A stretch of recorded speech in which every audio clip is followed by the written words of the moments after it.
एक बहुत ही खतरनाक प्लेन क्रैश में ये लेडी अपने एक्स बॉयफ्रेंड के साथ दुनिया के सबसे छोटे आइलैंड पर फंस जाती है। पर चौंकाने वाली बात हुई कि उस जगह से आज तक कोई जिंदा वापस नहीं लौटा। इस एडवेंचरस कहानी की शुरुआत होती है सैरा और जैक्सन नाम के दो कपल को दिखाते हुए। वो दोनों तो एक आइलैंड पर होते हैं और वहीं उनकी मुलाकात हुई थी। यानी कि सैरा यहाँ पर अपना वेकेशन एंजॉय करने के लिए आई थी और जैक्सन तो यहीं रहता था। उन दोनों में बातचीत होने के साथ साथ और भी बहुत कुछ हुआ और उनका रिलेशनशिप आगे बढ़ जाता है। वो दोनों तो बीच के किनारे एक रेस्टोरेंट में बहुत ही मजे कर रहे थे। दोनों ने साथ में इतना अच्छा टाइम स्पेंड किया होता है कि कोई कह नहीं सकता कि इन्हें मिले कुछ ही टाइम हुआ है। वो दोनों तो मेड फॉर ईच अदर लग रहे थे। पर यहाँ सैरा एक दिन जैक्सन से कहती है कि उसे अब वापस लौटना पड़ेगा लंदन की तरफ, क्योंकि उसे एक कंपनी में जॉब ऑफर हुई है जो उसके लिए बहुत ही फायदेमंद होगी। सैरा का फ्यूचर इससे बहुत ही सिक्योर हो जाएगा, तो इसीलिए उसे जाना होगा। जैक्सन ये बात सुनकर एकदम से उदास हो जाता है, लेकिन वो सैरा को रोक भी नहीं सकता था। जैक्सन ने भी यहाँ साफ कह दिया कि वो इसी आइलैंड पर रहना चाहता है। बचपन से वो यहीं पर पला बड़ा है और यहाँ की चीजें उसे अच्छी लगती हैं। सैरा तो उसे भी साथ चलने के लिए कह रही थी, पर जैक्सन ने मना ही कर दिया। यानी अब ये सारी चीजें क्लियर थी कि सैरा और जैक्सन का रिलेशनशिप यहाँ से खत्म होने वाला है। उन्हें भी पता है कि लॉन्ग डिस्टेंस रिलेशनशिप ज्यादा नहीं चलती, तो इसीलिए वो दोनों अपने मन को मारकर ये सच्चाई एक्सेप्ट कर लेते हैं। जैक्सन भी ज्यादा उदास नहीं हो रहा था, क्योंकि ये उनका करियर है। करियर में आगे बढ़ना जरूरी है, भले ही रिलेशनशिप ज्यादा न रहे। अब जैक्सन अपनी और सैरा के लिए कुछ ड्रिंक्स लेने के लिए चला जाता है, पर हमें दिखाई पड़ रहा था कि सैरा बहुत ही ज्यादा उदास है। उसे जैक्सन से दूर तो नहीं रहना, लेकिन वो करियर को भी पीछे नहीं छोड़ सकती। इसीलिए सैरा इस मोमेंट पर बिना जैक्सन को बताए वहाँ से चली जाती है। जैक्सन बेचारा उसके लिए ड्रिंक लेकर आ रहा था, लेकिन सैरा को वहाँ ना पाकर वो समझ गया कि वो अब चली गई है। जैक्सन ने होप भी नहीं रखी कि वो वापस आएगी। उसने तो अपनी जिंदगी अपने हिसाब से जीना स्टार्ट कर दिया था। देखते ही देखते यहाँ पर कई साल बीत जाते हैं, पर अब हमें सैरा दिखाई गई जो एक कार में बैठकर उसी आइलैंड पर वापस आ रही है। लेकिन यहाँ पर वो जैक्सन के लिए नहीं आई थी, बल्कि उसकी पेपर नाम की एक फ्रेंड है जिसकी शादी होने वाली है, और उसी ने ही सैरा को यहाँ पर सेलिब्रेशन के लिए इनवाइट किया है। सैरा को बिल्कुल अंदाजा नहीं था कि वापस आने के बाद उसकी जिंदगी में क्या क्या होने वाला है। कुछ ऐसी चीजें जो वो चाह कर भी नहीं होने देना चाहती थी।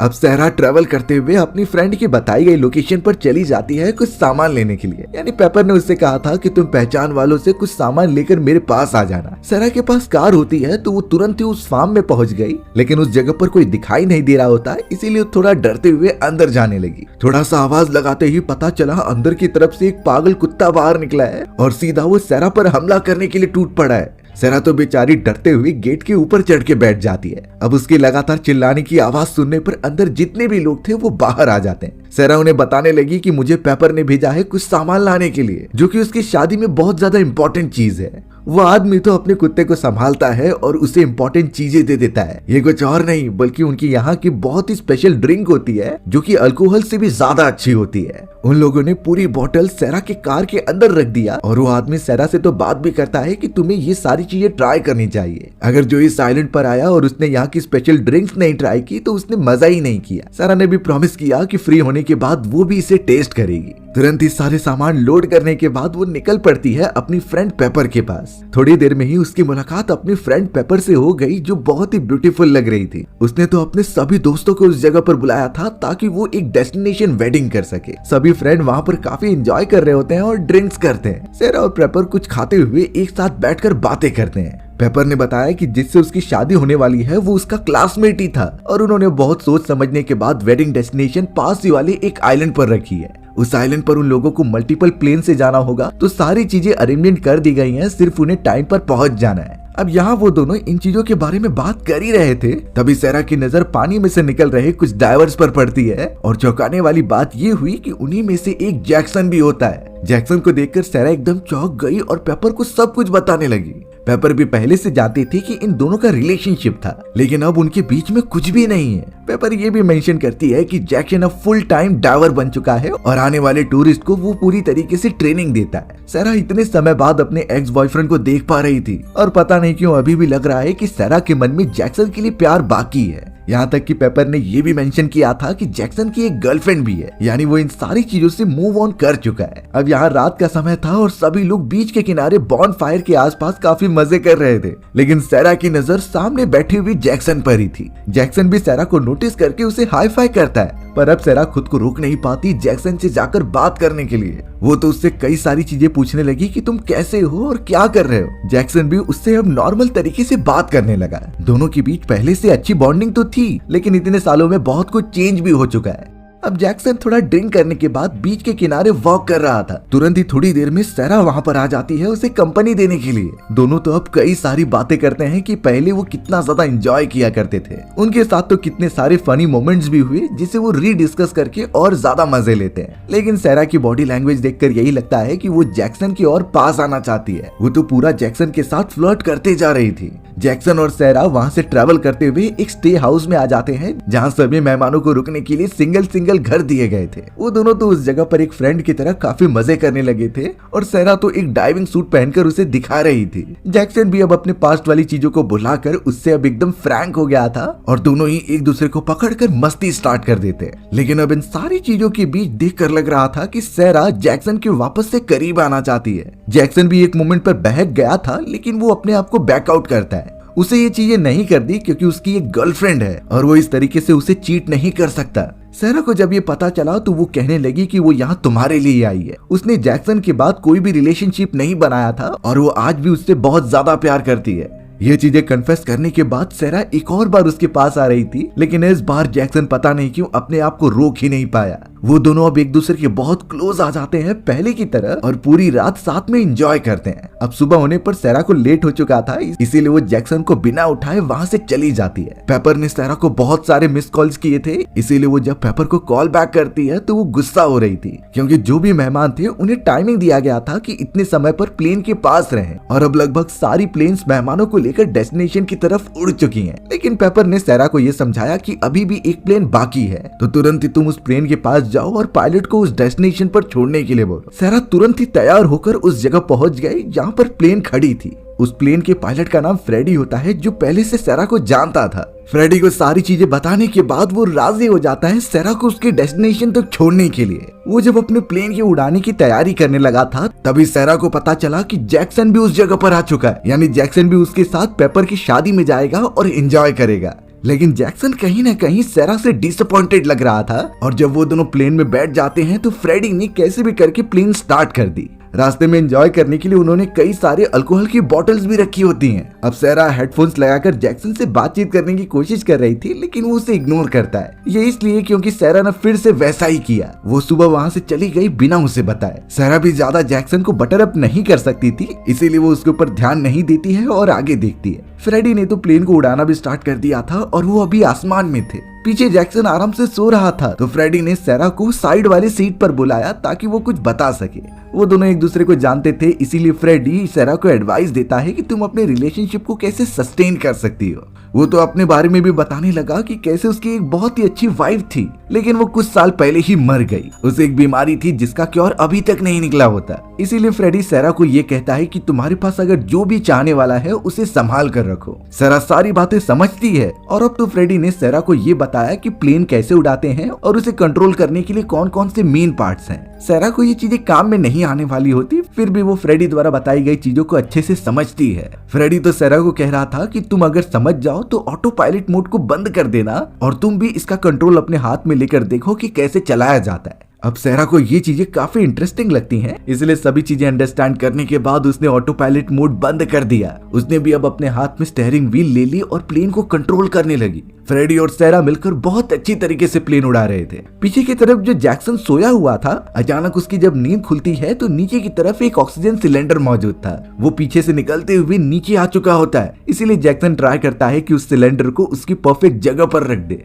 अब सैरा जो कि कंट्रोल कर ही रही थी, तभी पता चला कि फ्रेडी के हार्ट में दर्द होने लगा है। एक्चुअली उसे हार्ट अटैक की प्रॉब्लम थी और इसी वजह से वो ठीक से प्लेन को कंट्रोल भी नहीं कर पाता। सैरा फ्रेडी के पास रहकर उसकी देखरेख तो कर रही थी, लेकिन उसका हार्ट अटैक का दर्द बहुत ज्यादा बढ़ चुका था। सैरा जोर से चिल्लाने लगी जैक्सन को कि हमें जल्द से जल्द इसे ठीक करना होगा, पर उन्हें बिल्कुल अंदाजा नहीं था कि कंडीशन इतनी ज्यादा बुरी हो जाएगी। फ्रेडी अब बेहोश होकर सीधा स्टीयरिंग व्हील पर गिर जाता है, जिससे कि प्लेन की डायरेक्शन नीचे हो गई, यानी कि प्लेन अब बहुत ही तेजी से नीचे जाने लगी होती है। जैक्सन भी स्टीयरिंग व्हील संभाल रहा था, लेकिन जो गैस सिलेंडर उसने पीछे रखा होता है, झटके की वजह से वो सामने आकर गिर गया। गैस सिलेंडर के झटके से कई सारे डिवाइसेस काम करना बंद कर दे रहे थे। अब अगर कुछ नहीं किया गया तो वो सब पानी से टकराकर खत्म हो जाएंगे। पर अच्छी बात हुई कि सैरा को थोड़ी चीजें समझ में आ चुकी थी। उसने स्टीयरिंग व्हील को ऊपर की तरफ किया जिससे कि प्लेन वापस से हवा में आ जाती है और ऊपर उड़ने लगती है। जैक्सन जल्द से जल्द फ्रेडी को उठाता है और पीछे लिटा देता है। वो तो उसे मल्टीपल सीपीआर भी प्रोवाइड कर रहा था, लेकिन कुछ फायदा ही नहीं होता क्योंकि फ्रेडी की सांसें ही नहीं चल रही थी।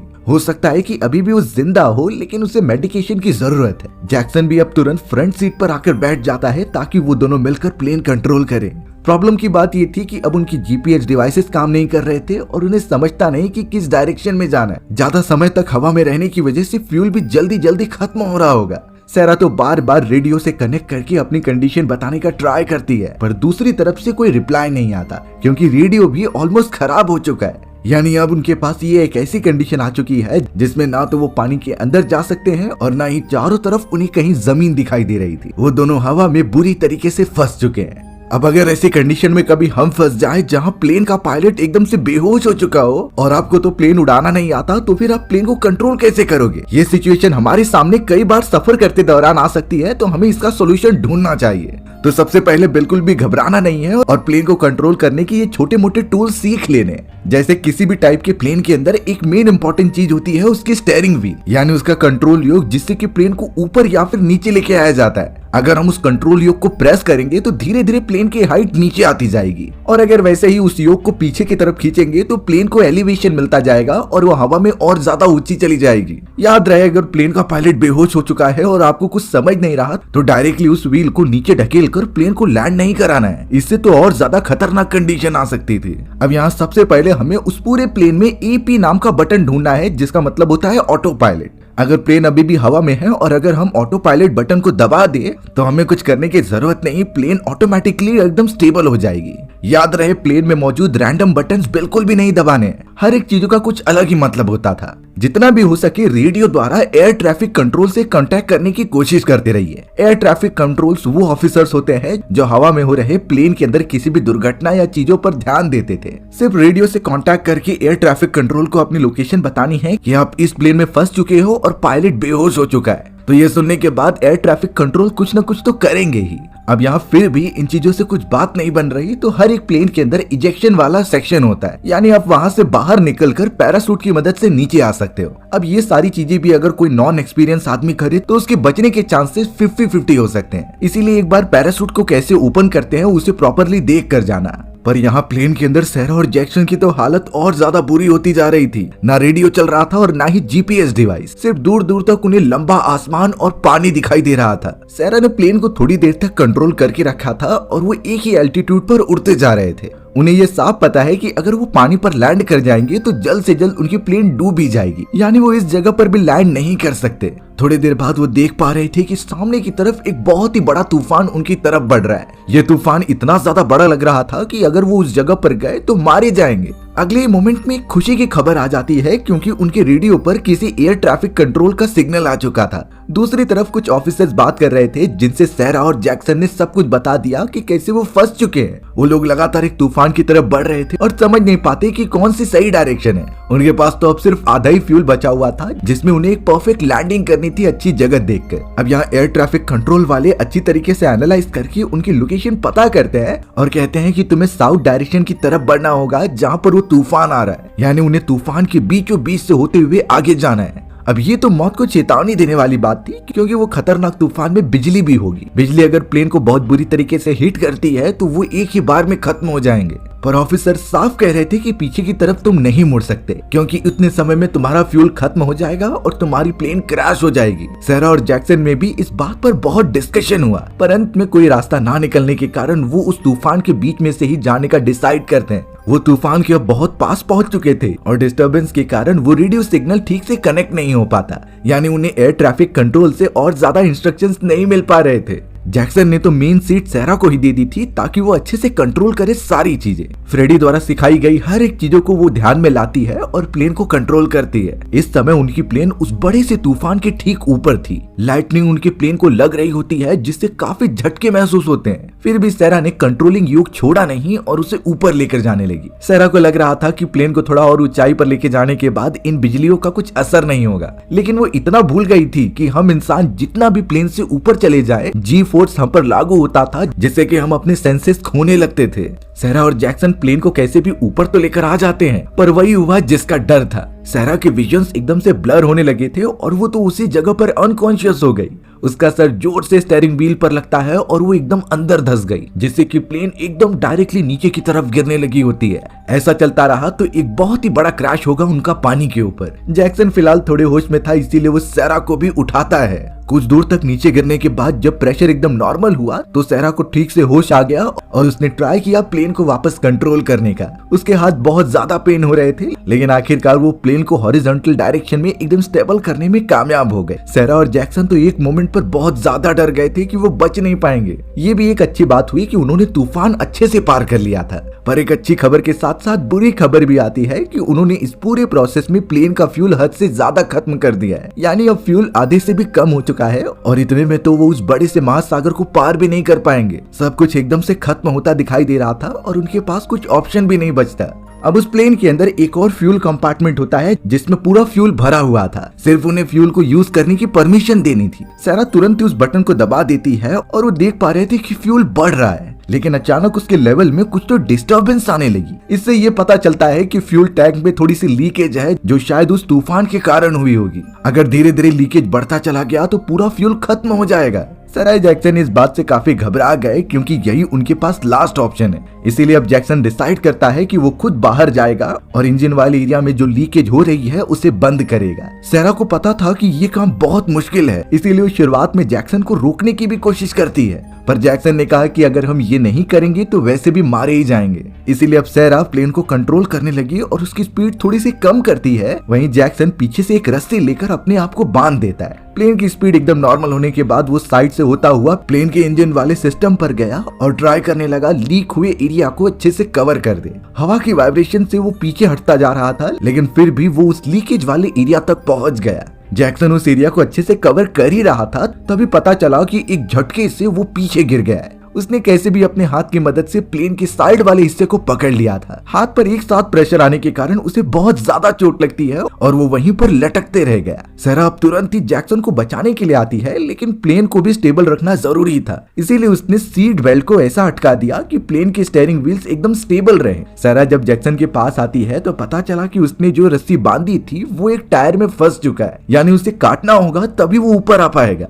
कैसे भी करके रस्सी निकालने के बाद अब जैक्सन को एक ही बार में कूदना था सैरा की तरफ। उसका एक हाथ पहले ही डैमेज हो चुका है और अगर सैरा उसे पकड़ नहीं पाई तो वो इतनी ऊंचाई से नीचे गिरकर मर जाएगा। दोनों की आंखों में एक अलग ही भावना चमक रही थी, पर सैरा हिम्मत नहीं हारती और जैक्सन को कूदने के लिए कहती है। जैक्सन तुरंत ही उसे अपना हाथ दे देता है और बहुत ही मुश्किलों से वो उसे ऊपर खींचती है। सैरा यहाँ साफ देख पा रही थी कि जैक्सन का हाथ पूरी तरीके से टूट चुका है। उसे वो जल्द से जल्द सीधा करती है और उसके ऊपर कई सारे अल्कोहल डाल देती है, क्योंकि कई कंडीशंस में देखा गया है कि घाव पर अगर अल्कोहल डालेंगे तो वो एकदम से ब्लीडिंग बंद करती थी और ज्यादा दर्द भी नहीं होता था। जैक्सन को भी पेन हो रहा था, लेकिन थोड़ी पट्टियां और अल्कोहल लगाने के बाद उसे राहत मिलती है। अब उन दोनों को कैसे भी करके स्टीयरिंग व्हील के पास जाना होगा और प्लेन को कंट्रोल करना होगा। इस मोमेंट पर सैरा ने एक आइडिया दिया कि अगर भले ही उनके पास फ्यूल कम बचा हुआ है, तो अगर वो प्लेन का वेट एकदम कम कर दे तो हो सकता है कि फ्यूल कम यूज हो। यानी बात साफ थी कि उन्हें प्लेन में मौजूद अनवांटेड चीजों को पानी में फेंकना होगा और सैरा कुछ अनवांटेड सामान को नीचे फेंक देती है। एक सामान से भरा हुआ बैग तो सीधा पानी में आकर गिरा और लकीली साइड में एक बोट होती है जहाँ एक आदमी उसे लेकर जा रहा था। उसकी नजर बैग पर तो जाती है, लेकिन पता नहीं वो ये समझ पाया कि ऊपर की तरफ वो लोग फंसे हुए हैं। सैरा ने प्लेन से कई सारी चीजें फेंक दी थी,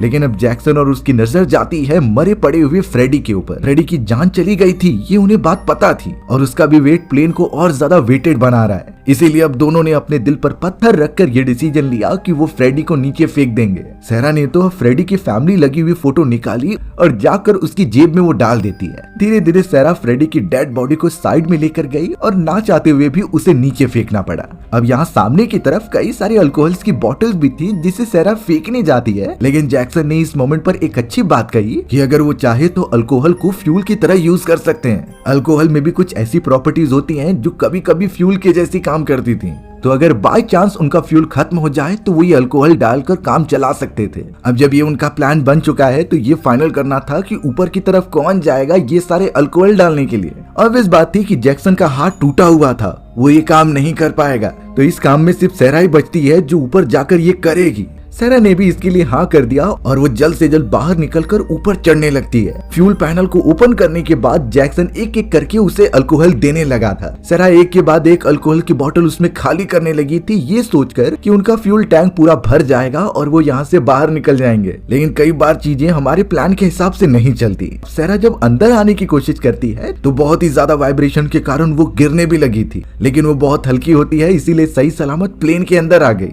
जैक्सन और सेरा साफ देख पा रहे थे कि उनका फ्यूल टैंक अब भर चुका है। दोनों के चेहरे पर खुशी साफ दिखाई दे रही थी। अब यहाँ जैक्सन ने सेरा को एक इम्पोर्टेंट बात बताई कि वो जब साइड में गया था तो उसे एक छोटा सा आइलैंड दिखाई दिया। वो ठीक उनके पीछे वाली रीजन में मौजूद है, तो शायद अगर वो उस जगह पर चले जाएं तो प्लेन को लैंड करा सकते हैं और वहाँ कुछ समय तक रुक सकते हैं। जबकि अब उनके पास कोई भी कांटेक्ट नहीं हो पा रहा था, इसीलिए सेरा ने काफी सोचते हुए ये डिसाइड किया कि वो प्लेन को मोड़कर उस आइलैंड के पास जाएगी। उसने कैसे भी करके प्लेन को उस दूसरे डायरेक्शन में मोड़ लिया और इन चीजों के बावजूद एयर ट्रैफिक कंट्रोल को इन्फॉर्म कर दिया कि वो इस जगह पर जा रहे हैं। कई देर तक हवर करने के बाद भी उन्हें वो आइलैंड दिखाई नहीं देता। पता नहीं जैक्सन को ये सारी चीजें हेलुसिनेट हुई या फिर रियलिटी में वहाँ पर एक आइलैंड था।